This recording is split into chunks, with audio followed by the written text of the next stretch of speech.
और क्योंकि आपके पाप कर्मों का दौर चल रहा है, तो एक सुख होता है इतने दूसरा और तैयार हो जाता है दुख कोई न कोई कारण, तो उसका भी समाधान इसी तरीके से होगा। आप फिर क्या देखते हो कि आपका पड़ोसी या रिश्तेदार, मित्र, सखी, सहेली, वो कभी राम नाम नहीं याद करती, ना कोई दान करते, बल्कि और खूब सारे लफंडरपना करें, बीड़ी ब्याड़ी सिगरेट पीवें। आजकल लड़कियां भी कभी रांद काट रही हैं, और ऐसा लगता है कि इनका कुछ भी ना हो रहा, ये ना भगवान याद करते और ना कुछ दान धर्म करते, ठाठे इनके। उनके पुण्य का दौर चल रहा है, उनके पुण्य कर्म चल रहे हैं। जब पाप शुरू होंगे, जब देखना उससे पूछ करके हालत होगी। अपने आत्माओं जैसे बसंत ऋतु होती है, ना गर्मी ना सर्दी, तो उसमें ना रजाई की आवश्यकता, ना झोपड़ी डालने की, ना मकान बनाने की, क्योंकि ना वर्षा होती विशेष, ना विशेष कोई गर्मी लगती, ना सर्दी लगती। कमीज भी पहने तो पहने, ना बेशक ना पहने, ऐसी स्थिति होती है। तो और वो नालायक ये सोच ले कि मैंने जरूरतें नहीं क्या है, कि क्या किस चीज़ की आवश्यकता नहीं है, ना मैं मकान बनाऊँ, ना कपड़े मोटे सिलाऊँ सर्दी के। तो जब सर्दी आवेगी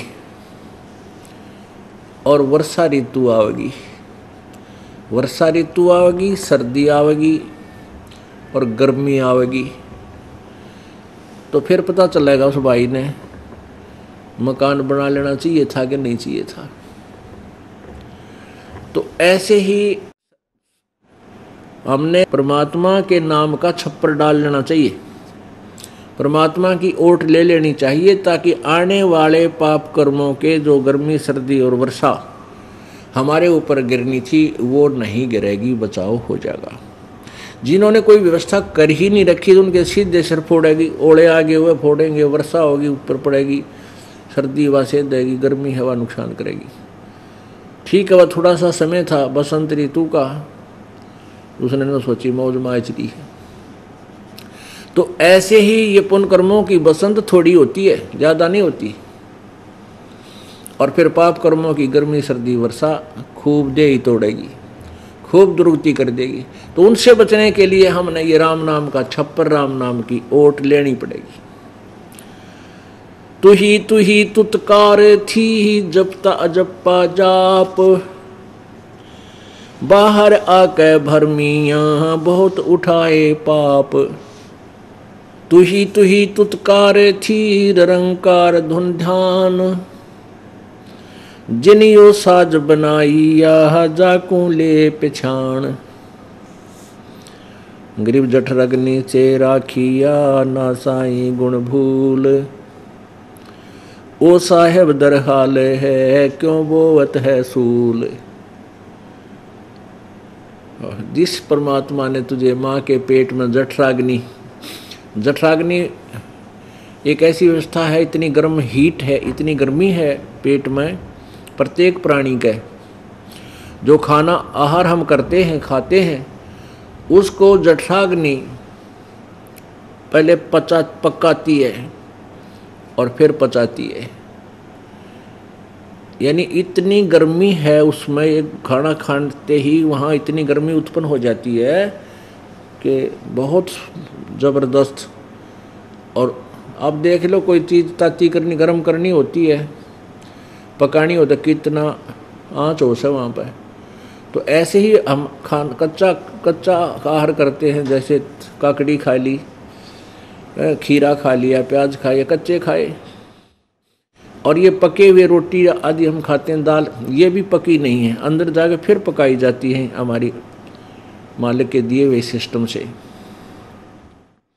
कहते इतनी भयंकर हीट वहीं पेट में और वहीं तेरा चीकला जैसा शरीर मालिक ने सुरक्षित रखा। अब उसने भूल गया, तू अंडी पाक गया, अपने आप में चतुर बन गया। नहीं, यह भूल है तेरी। जठरग्नि से राखियां, ना साई गुण भूले, वो साहेब दरहाल है, क्यों बोवत है सूल। वो परमात्मा आज भी हाजिर नाजिर है।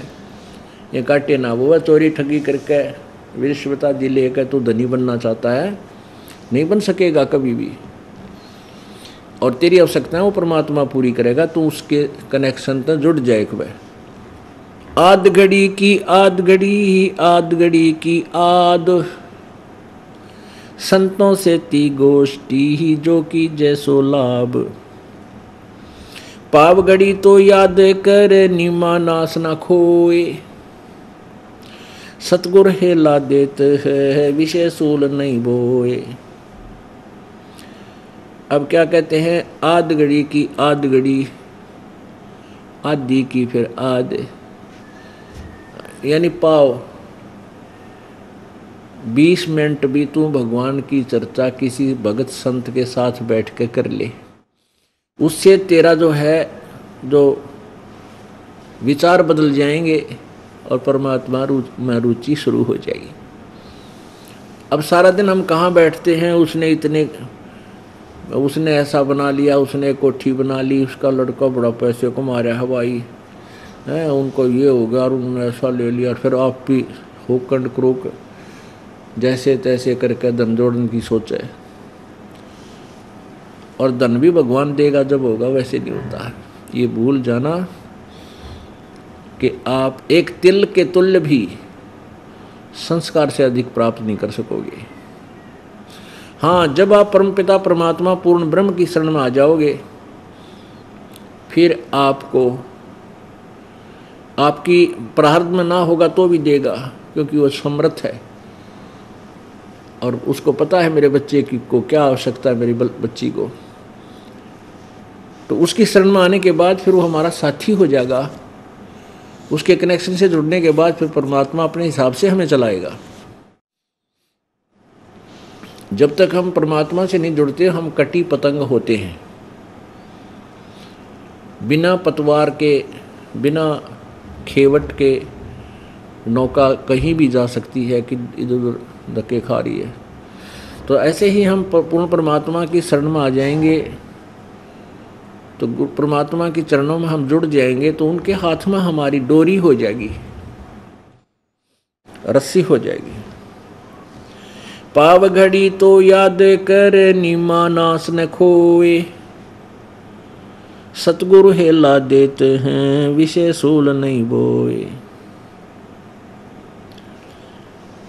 अब कहते हैं 20 मिनट भगवान ने याद कर, कम से कम 20 मिनट तक प्रारंभ शुरू तक कर तू एक बह। अब यहाँ किस लिए कहा है कि जैसे कहते हैं तुलसी पिछले पाप ते हरि चर्चा ना भावे, और जैसे जवर के बेग ते वह भूख विदा हो जावे।